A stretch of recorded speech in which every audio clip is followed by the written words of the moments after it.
आगामी पुणे महानगरपालिकेच्या निवडणुकीत यापूर्वी मुख्यमंत्री देवेंद्र फडणवीस यांनी आम्हाला पुण्यात अजित पवार यांच्यासोबत लढता येणार नाही, तसं केल्यास विरोधकांचा फायदा होईल असं सांगत अजित पवारांच्या राष्ट्रवादीसोबत युती करण्यास नकार दिला होता।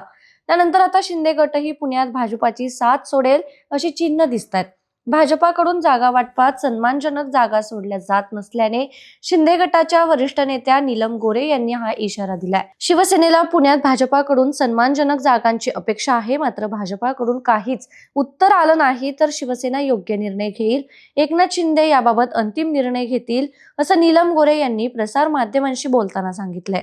पुणे महानगरपालिका निवडणुकीच्या जागा वाटपात भाजपाकडून एकनाथ शिंदे यांच्या शिवसेनेला अवघ्या 12 जागांची ऑफर देण्यात आली आहे।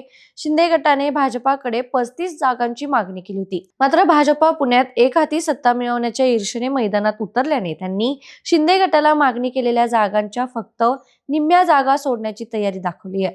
याबाबत शिवसेनेने नाराजी व्यक्त केल्यानंतर भाजपाने 12 वरून शिवसेनेला 15 जागा सोडण्याची तयारी दाखवली आहे। तरीही शिंदे गट 20 ते 25 जागांसाठी आग्रही आहे।